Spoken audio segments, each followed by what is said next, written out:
you would want to know about them. If someone had saved your eternal life, you would want to know about them even more. I'm here to talk about Our Lady of Guadalupe, as was maybe mentioned. Our Lady of Guadalupe.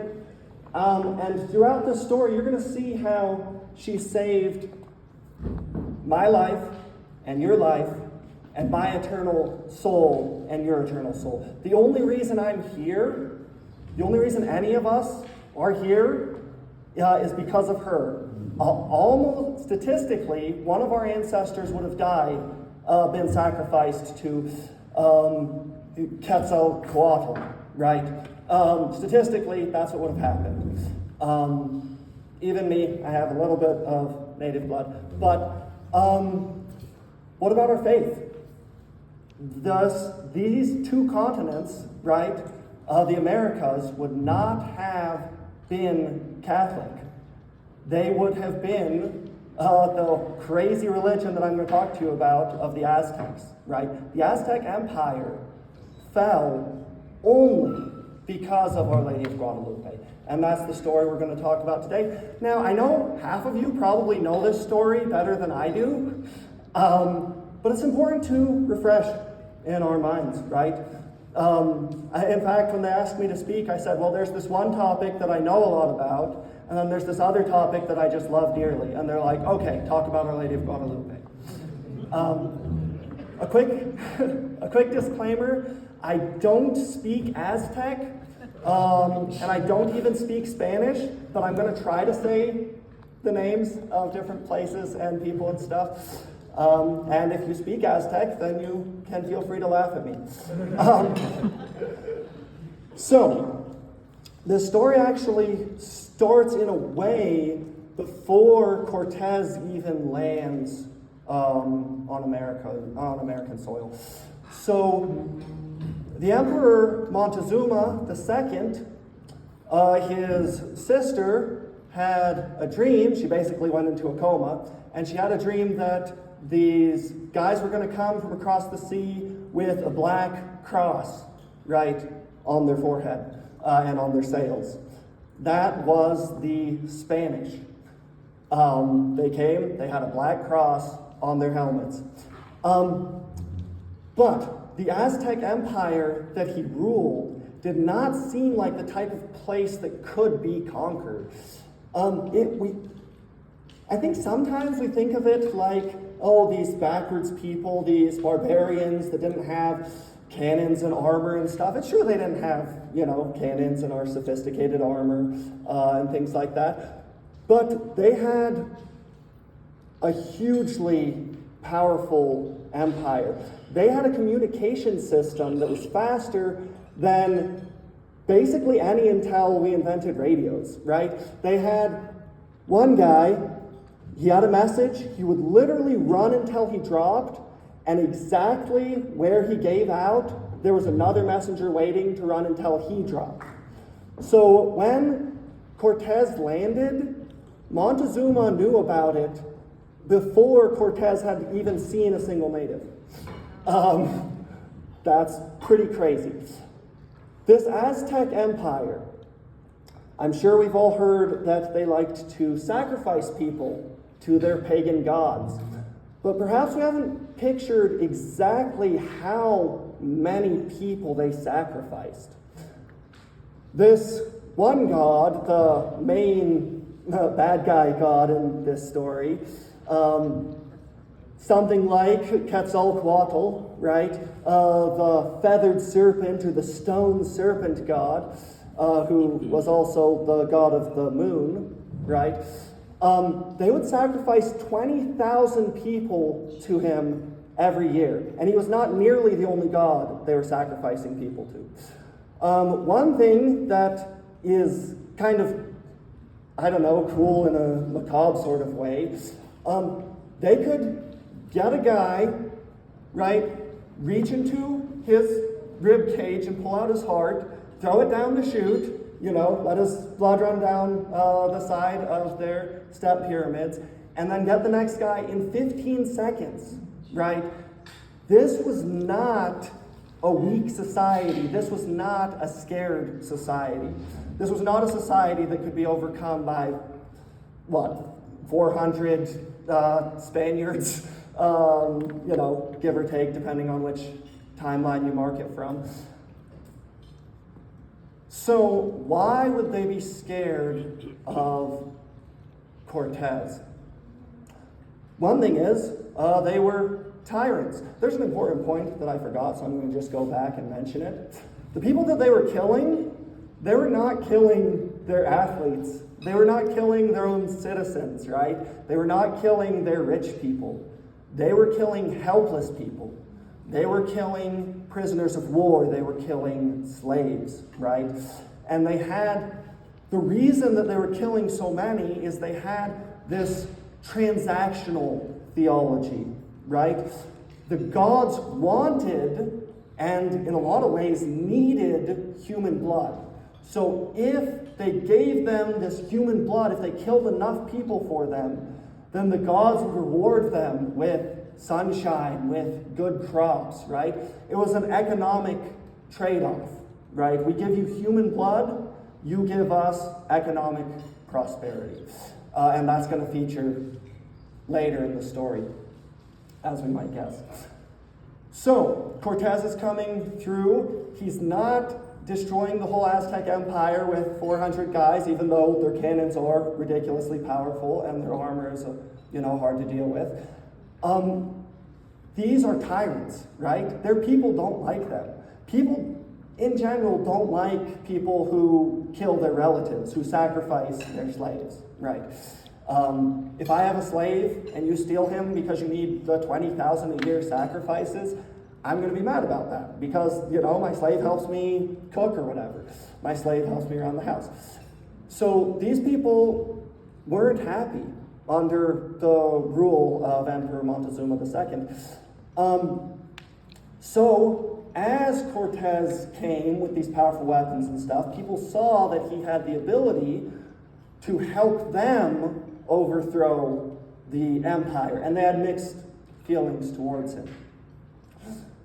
All right, that is the situation that Bishop Zumárraga, I think he's called. I'm sure I murdered that pronunciation, but he was sent into that situation to lead the missionary efforts, to help convert these new people. And even some of the Spaniards didn't want to convert them, right? They were like, these people are obviously monsters. They kill their own people by the thousands, and they don't seem to even be able to speak the language of Christianity, right? Even once we learn their language, they don't understand what we're talking about. So there were very, very few converts. And actually, Archbishop Zumárraga, from his window, he could see one of their main temples, the temple to the sun god. I'm not even going to try to pronounce that word. I looked at it and I'm like, yeah, no way. But the temple to their sun god, he could see that out his window. So he could see a lot of these sacrifices going on. And then, because there were actually some Spanish tyrants, people were getting mad at the Spanish governing system. So a lot of the Aztecs wanted to rise up and overthrow the Spaniards, and they could have. They definitely could have. So the bishop prayed to Mary. He said, Mama Mary, we're all going to die, and everyone on these continents is going to lose their soul. I need some help. And more than that, to know that you've heard my prayer, I need you to send me some Castilian roses, the Rosa de Castile, roses from Spain, a special type of rose from Spain. And so he prayed that prayer to Mary, and for a while it didn't seem like anything had happened. Of course, he did also manage to send word back to Spain that the Spanish were being kind of tyrants and that the King of Spain needed to send more. Was it a king or a queen at that point? Anyways, that Spain needed to send more new people, right? And Spain was going to send them, but it takes a long time to cross the ocean. And it seemed like the uprising was going to happen before the new people came over. All right, this is where enters a very insignificant person named Juan Diego, right? He's 57 years old. He's definitely feeling his age because he's not poor, but he's not super rich either. And his wife just died 2 years ago. He's living with his uncle, and his uncle can't even walk around too much. His uncle's probably healthier than I am, but he just can't walk the 9 miles to get to the nearest village. So he's living with his uncle in, I have it marked. He's living with his uncle in a little village called Tolpetlaw, right? And the closest place for them to go to Mass is a place called Tlatelolco, or something like that. That's 9 miles away. So, Juan Diego, he's walking by himself because his uncle can't make the journey anymore, to Mass early in the morning before the sun rises. He is a native, right? But he's converted, as you might be able to tell from his name, right? His name isn't a weird Aztec one. It's Juan Diego. But anyways, he's walking, he's starting the very long journey because he wants to go to Mass on December 9th, 1531. At that time, that was the Feast of the Immaculate Conception. That was before the dogma of the Immaculate Conception was defined, right? That's when they were celebrating the Feast of the Immaculate Conception, and he was going to Mass for the Immaculate Conception. And then, on a mountain, Tepeyac, he sees this light, right, this radiant light. That mountain is where used to be the shrine to their mother goddess, who looks nothing like Mary. She looks a lot more like Medusa, in fact. But their mother goddess, they did have a goddess who used to have a shrine on top of that mountain, Tepeyac.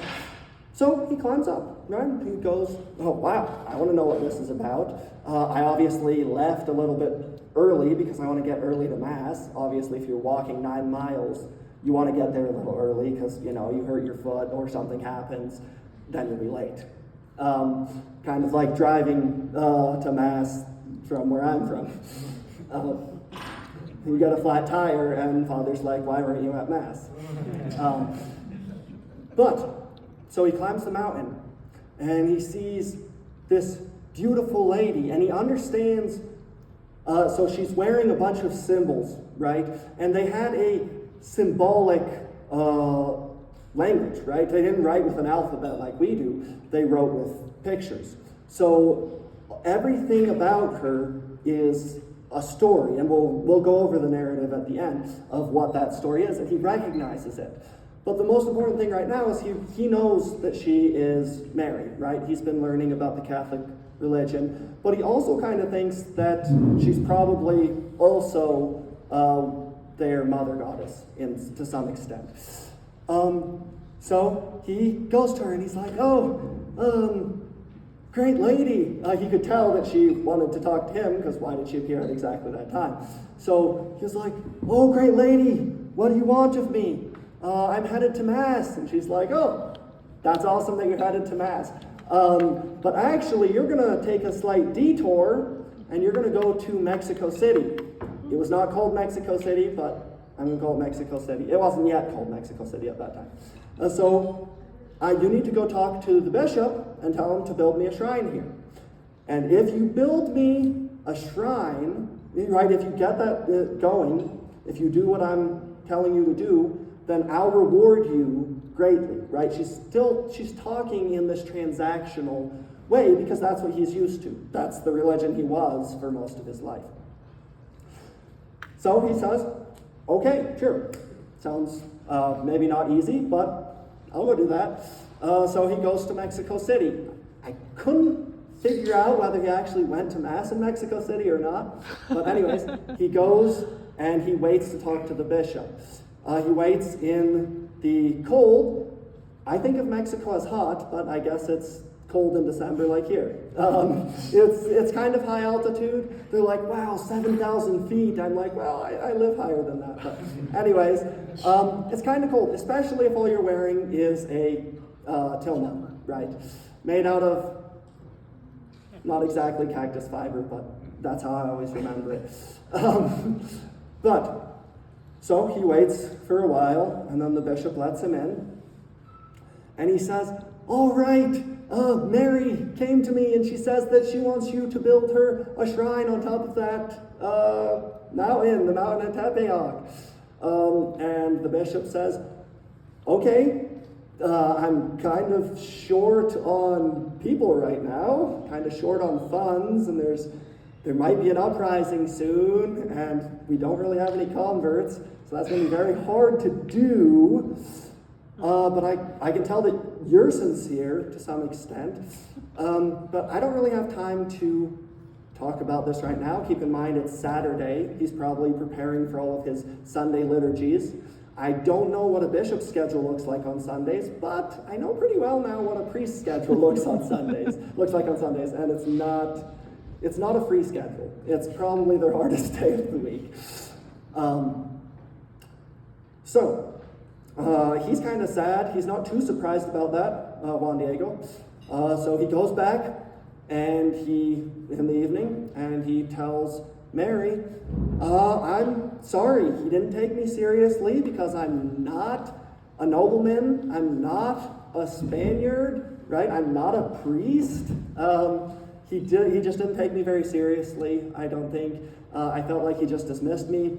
So why don't you send someone better, right? Why don't you send someone he's going to actually respect? And Mary replies, I have plenty of servants I could send. Yeah, I have people he'd respect and listen to right away. But I chose you. You are the person I want to send. There's something important about you doing it, right? And Juan Diego's like, okay, I don't really understand, but sure, I'll go back tomorrow. So the next day, Sunday, the 10th, he goes to Mexico City again. This time I'm sure he goes to Mass because I know he's a good Catholic. But he goes, and this time he has to wait, well, a long time for the bishop. Not surprisingly, but also partially because the bishop's guys who decide who can come in and talk to him are kind of annoyed that he came back again so quickly.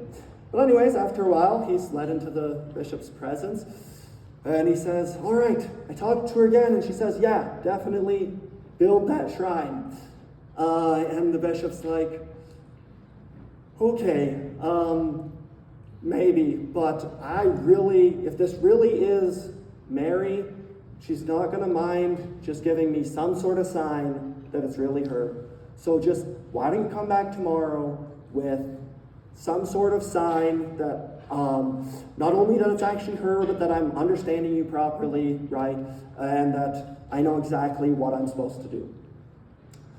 So he goes back and he tells Mary, all right, he listened, sweet. Just give a sign and I will take it to him and he'll build the shrine and everything will be good and then you can reward me like you promised. That would be awesome. And she says, all right, come back tomorrow. But he goes back and he finds that his uncle is in bed, dying. Why is his uncle dying? There's two stories. One, he's sick with a type of fever that they didn't know how to cure, so it just got worse and worse until he died. The other, actually, that he was shot by an arrow by the rebels, right, who were planning to rise up for consorting with the Spanish. And the place where he was shot, they built a stone cross. And the first time they heard about this story, they thought, okay, but they know where it is, and there's no stone cross there, so that's obviously not true. But actually, last century, there was an earthquake, and from the shifting around, that stone cross re-emerged and had sunk into the ground somehow. But anyways, you can go with either one of those that you want. that part wasn't the most important part for people to hand down, so that's why there's a little bit of disagreement about that. Anyways, so he doesn't go back on Monday the 11th. He spends the day with his uncle, understandably. It looks like his uncle is about to die, though. So very early on the 12th, the feast of Our Lady of Guadalupe, he starts off, and he is like, I'm not going to go on my normal path, because she's definitely mad at me because I didn't go back in the morning like I promised. So everything failed, and it was because of me. So I definitely don't want to see her right now. It's easier to ask forgiveness than permission, right? So I'm going to go around the mountain on the other side, and I'll kind of crouch down so that she doesn't see me. Well, it turns out that Mary is a lot harder to hide from than he thought. In fact, some of the bishop's guys had followed him earlier, and he could hide from them, but he couldn't hide from Mary. So she comes down the mountain. She comes all the way down the mountain, and she's like, Juan Diego, what's wrong? Why didn't you come? Why didn't you trust me? And he said, well, great lady, my uncle's dying, and I need to go get a priest. You understand that, right? And she's like, Juan Diego, am I not here who am your mother? Right? And she has a very long quote that, if you want the whole quote, my aunt here can tell you. But she says, your husband, no, I don't know why I said that. Your uncle is already cured. Your uncle's already cured, right? This is the first time she steps out of the transactional language, right? She does something for him after he failed, right? He failed, he tried to hide from her, he didn't trust, and she answered his prayers anyway. And this is when he realizes, oh, there's something more going on. There's a different way that I'm supposed to worship. There's a different way that I'm supposed to trust than what I'm used to. And then she says, all right, on top of that mountain where you were supposed to meet me, you're going to find a bunch of flowers. Now, flowers don't grow there very well even during the summer. But right now it's December. And as we mentioned, it's kind of cold. But he says, okay. He puts his faith in Mama Mary, in her word, and he says, okay, I will go. And he goes up to the top of the mountain, he sees a bunch of flowers there, and he picks them, and he puts them in his tilma, and he goes down, and Mary arranges them. And she says, now Juan Diego, don't show these to anyone but the bishop. Go to the bishop, tell him everything, show him these, but don't show anybody else. So he goes back. He goes to the bishop's place. And everyone is curious because he promised to come back with a sign. He didn't come back that day. He evaded the people following him. So they're like, what in the world is he going to do? They want to see. And it's obvious that he's holding something in his tilma. So a crowd of people actually gathers, and they're trying to figure out what's in his tilma. And they start threatening him actually with violence. An interesting thing to think about. What would have happened had he refused? Anyways, we can think about that more on our own time. So he actually does, though. When they threaten him with violence, he says, okay, I'll show you a little peek. And he shows them, and they're like, flowers, right? And they try to take them, but the flowers hide in the fabric of the tilma, supposedly. But so eventually they do end up letting him into the bishop's presence, and he lets the flowers fall. He says, "Here's the sign that the great lady sent you." And the bishop, obviously, these are flowers that are important to him because one of the flowers is the Rosa de Castile that the bishop had literally asked for. But people are more amazed by what's on his tilma, of course. And he's like, what? Why is everyone staring at me? The sign's right there. But then he looks, and he sees it, and they build the chapel, right, where she wanted it. The bishop's like, okay, we'll build something small really quickly, and then we'll work on a bigger project. Because obviously it's rather urgent that something happens quickly. But from that, from especially the picture on his tilma, people started to convert in droves. Now, about 5 million Catholics had fallen away to Protestantism just a little bit before that, right, from Martin Luther and his whole big thing. Now, from this, very quickly, 9 million Catholics, 9 million Aztecs converted to Catholicism. But why did they suddenly change? Why did they suddenly understand the Christian religion? Right? Why did they understand what these Catholics have been trying to tell them this whole time? So we mentioned, would you hold all of it? Thank you. So we mentioned that they have a pictographic language. I would say like the Egyptians, but actually we figured out the Egyptians one isn't pictographic. But anyways, their language is pictures. So this isn't just a picture of, oh, some beautiful lady. This is basically like a book to them, and they could read it.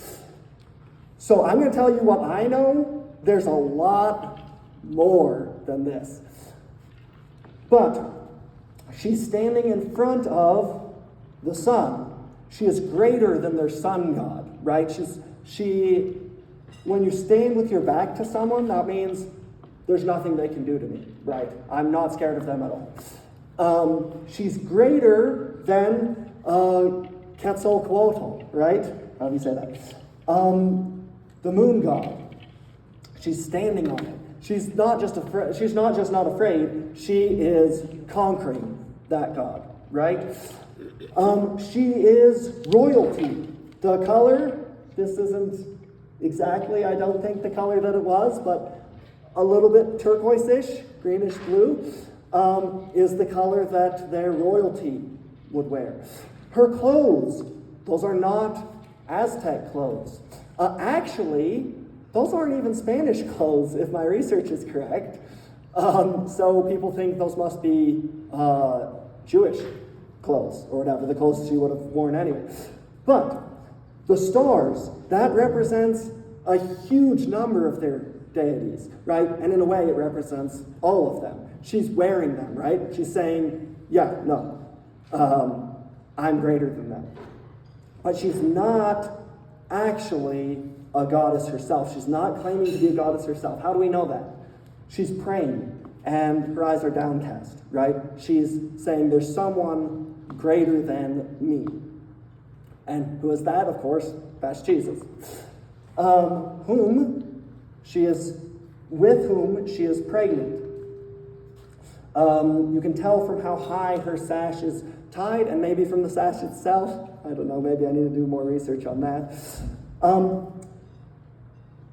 So they understood that, oh, it's not this new weird thing that the Spaniards are trying to impose on us, nor is it this old evil thing that we were mistakenly doing this whole time that was tyrannizing over us.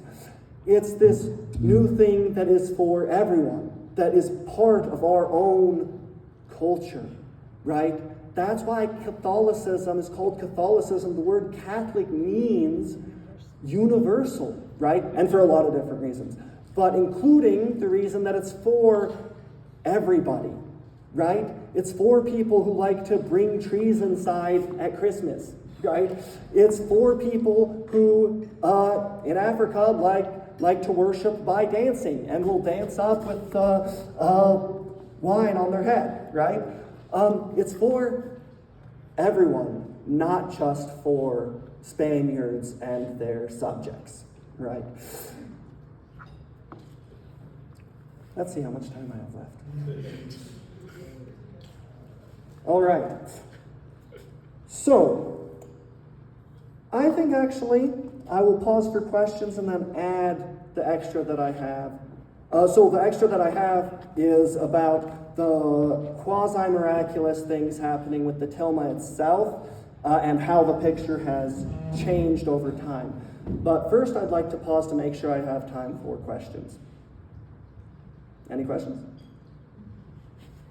More a comment than a question, but you see the angel holding her blue mantle and the dress with the other hand? Yeah. It means that her child is both from the earth and from heaven. Thank you. Also, I welcome comments like that, because as I mentioned, I don't know all of the symbolism. So especially comments about the symbolism, yes. And Robbie, why is the moon black though? Because years ago they said the moon wasn't black like that. Okay. Yeah, I'll talk about that in a second when I'm talking about how it changed over time, right? No other questions? Okay, then I'll answer that right away. They touched it up later, maybe because parts were fading, maybe just because they wanted to make it nice and beautiful. So they added gold to the rays of the sun, and they added silver to the moon. Now, what happens with silver when you leave it out too long, especially if it's really thin silver like that? It tarnishes, right? So that's just tarnished silver. Because the moon was a silvery color, they added real silver to it, and then the silver tarnished. But I think there's actually some pretty cool symbolism about the moon turning black anyway. Another thing, they added a ring of cherubs around it.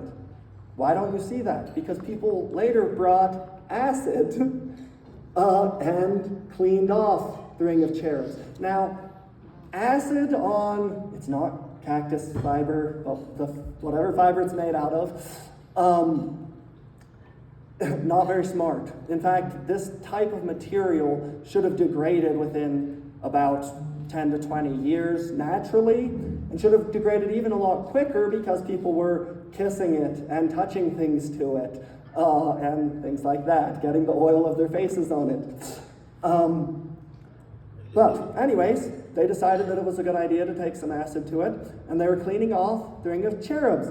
But they spilled acid, and it ate away a little bit. And some people like to say, oh, you can't even see where the acid spilled. Actually, you can see it a lot better on the back. There is a big brown patch of decayed material, but you just see it better on the back than on the front. But the type of acid they were using should have eaten through the entire tilma. Another thing is, it survived a flood. That's not actually as miraculous as it might seem, at least according to the book that I'm getting a lot of my information from, called The Wonder of Guadalupe by Francis Johnston. It's an amazing book. It has some clerical errors, and its prose aren't excellent, but its story is very excellent, and its research is incredibly thorough. I may have lost my train of thought. Oh yes, at another time, a bomb went off. They tried to destroy it. A bomb went off right at the foot of the tilma, and the tilma is still intact, even after, what, like 500 years now? That's ridiculous. But I would be careful about saying, well, this was miraculous. Well, that was miraculous, right? It could have just been that the paint is protecting the tilma, right? It could be that Mary, hanging out with God all the time, understands a lot more science and stuff than we do. Same thing with the flowers and the Rosa de Castile. Maybe she used some really good planting techniques, and with a glorified body, popping over to Spain does not take long. But actually, if you look at her words, what she promised was to give Juan Diego a sign and to give the bishop what he asked for, right? She promised Juan Diego a sign, she promised the bishop what he had asked for. What he had asked for was Castilian roses, and it's definitely a miracle that the uncle was cured, right?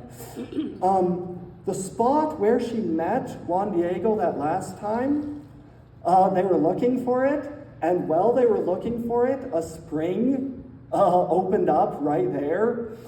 The spring, the waters don't taste that good, they're kind of acidic, but a lot of people say they've been cured by it, and easily maybe. I think that's very apt with where Juan Diego was at the time when she met him there, right? He gained a lot of humility at that point, I think. He got forgiveness. Being forgiven, I don't know about you guys, but being forgiven oftentimes stings my pride a little bit. It feels kind of acidic. So I think it's apt that that water doesn't taste that great. So, she came, and it wasn't the Spaniards who conquered the Aztec Empire, like that lying vision told Emperor Montezuma.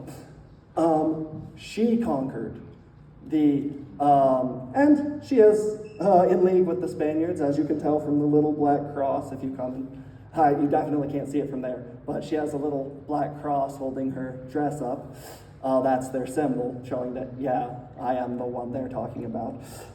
But she conquered the Aztec Empire and ended their sacrifices of innocent, helpless human lives. She is the same.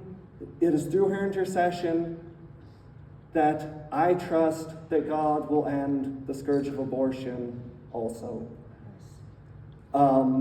Very eerily similar, right? Sacrificing innocent people because we think that it'll help us economically. Tell this story to your children. Tell this story to your friends. Tell this story to everyone. And don't worry if they're not Catholic. I've told this story to a room full of Protestants, and including a few people who had no religion.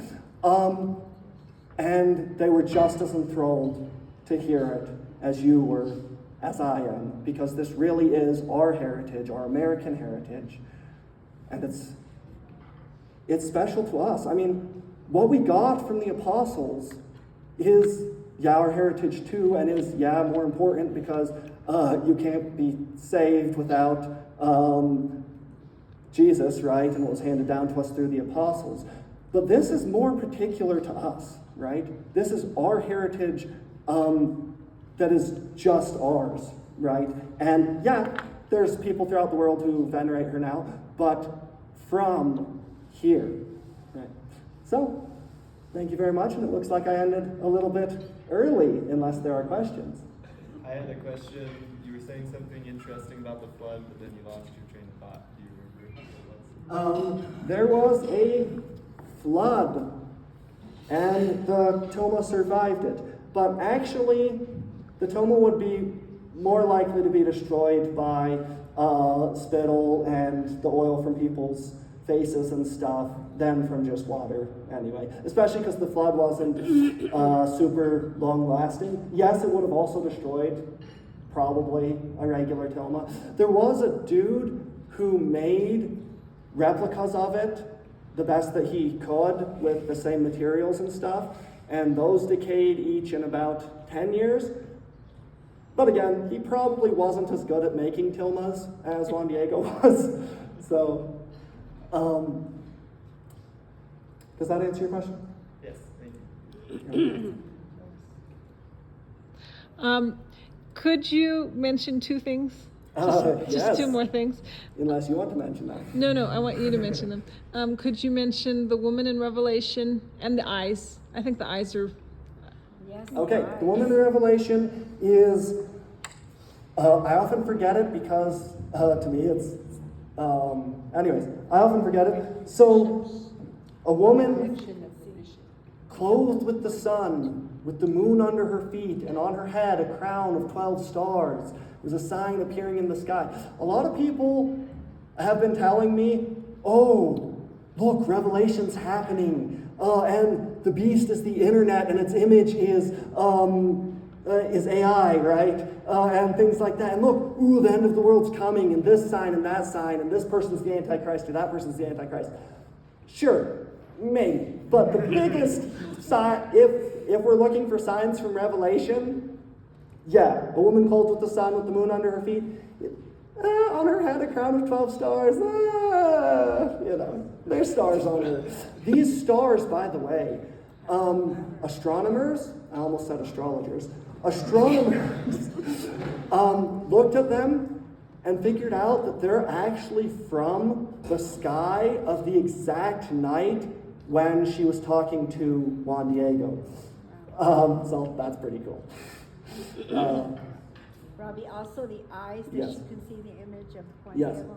So the eyes, they magnified her eyes, and they're like real human eyes. They have a reflection of the people she would have seen at that moment. So we know what the bishop looks like. We know what Zumarraga looks like, right? We know how many people were in the room, at least in front of Juan Diego. There might have been other people behind him, we don't know. But yeah, her eyes look the same as human eyes. There are a lot of things people say about the tilma that aren't necessarily true.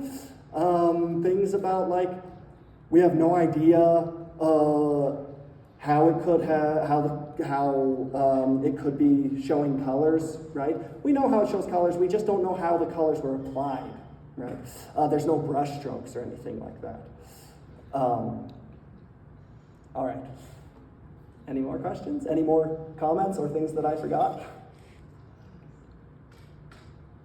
Well, the fact that she is obviously pregnant, indicated by her Sash.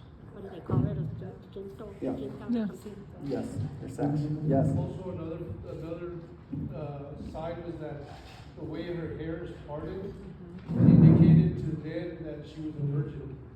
Oh, Wow, I didn't know cool. I had never heard that one. That's And awesome. the sash was a black sash, Mhm. and that indicated that she was pregnant Oh, and cool. carrying a child. Yeah. That's awesome. Thank you very much. Repeat what he said. Oh, okay. So the way her hair is parted, I guess in their culture means that she was a virgin. And that, combined with her black sash, meaning that she's pregnant, virgin birth. Yes. There is one thing I should say. Our Lady of Guadalupe, right? At least this book thinks that must have been a slight mistranslation of what Juan Diego was saying. This book thinks that he was saying something that just sounded like Guadalupe, because there was an Our Lady of Guadalupe back in Spain, much less well known. But there are Aztec words that, if said together, sound like Guadalupe and mean she who crushes the serpent, right? That stone serpent god. Quetzalcoatl, right? So that's super cool. She's the one who destroys their serpent god, who basically is Satan. This actual piece of cloth was touched to the tilma and given to me by a priest when I was down in El Paso. So that was super cool.